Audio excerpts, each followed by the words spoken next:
Hi అండి. అందరికీ నమస్కారం. ఏపీ ప్రభుత్వ ఉద్యోగ పెన్షనర్లకు సంబంధించి ఒక ముఖ్య సమాచారం అయితే వచ్చిందండి.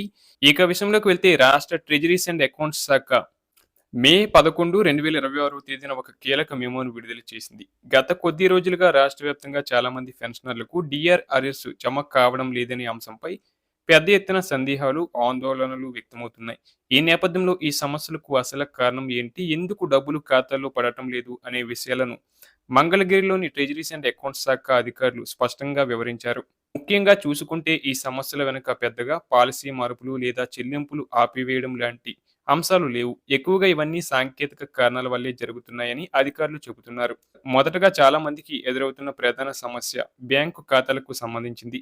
కొంతమంది పెన్షనర్లు తమ బ్యాంకు అకౌంట్లను మార్చుకోవడం, కొత్త ఖాతాలు ఓపెన్ చేయడం లేదా ఐఎఫ్ఎంఎస్ కోడ్ మారడం వంటివి జరిగినప్పుడు ఆ వివరాలు ట్రెజరీ సిస్టంలో అప్డేట్ కాకపోతే ప్రభుత్వం పంపిన డబ్బులు సరైన ఖాతాకు చేరవు. ఈ పరిస్థితుల్లో ట్రాన్సాక్షన్ ఫెయిల్డ్ గా చూపిస్తుంది. చాలా మంది పెన్షనర్లకు ఇదే కారణంగా డిఆర్ అరెస్ట్ జమ కాలేదు. ఇక రెండవ ముఖ్యమైన సమస్య మరణించిన పెన్షనర్ల విషయంలో వస్తుంది. ఒక పెన్షనర్ మరణించిన తర్వాత అతని లేదా ఆమె పేరుతో ఉన్న బకాయిలు నేరుగా వారి కుటుంబ సభ్యుల ఖాతాలో జమ కావు.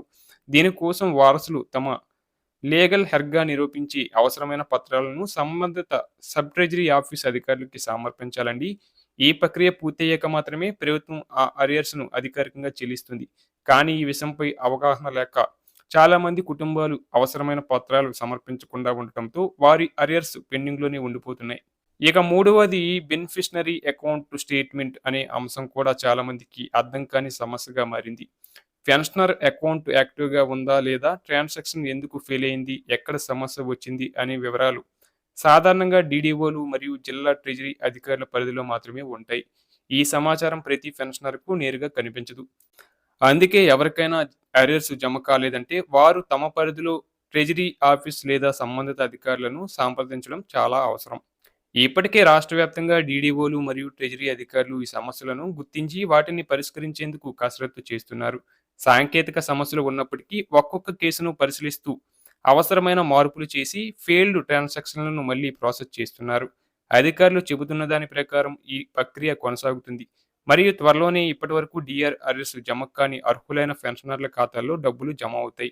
మొత్తానికి చూస్తే ఈ సమస్యలు శాశ్వతమైనవి కావు. పూర్తిగా సాంకేతిక కారణాల వల్ల వచ్చినవే. కాబట్టి పెన్షనర్లు తమ బ్యాంకు ఖాతా వివరాలు సరిగ్గా ఉన్నాయా? ఐఎఫ్ఎంఎస్ సమాచారం అప్డేట్ అయిందా అని చెక్ చేసుకోవాలి. అలాగే అవసరమైతే సంబంధిత ట్రెజరీ అధికారులను సంప్రదించి సమస్యలను పరిష్కరించుకుంటే పెండింగ్‌లో ఉన్న డిఆర్ అరెర్స్ త్వరలోనే వారి ఖాతాలో జమ అయ్యే అవకాశం ఉంది.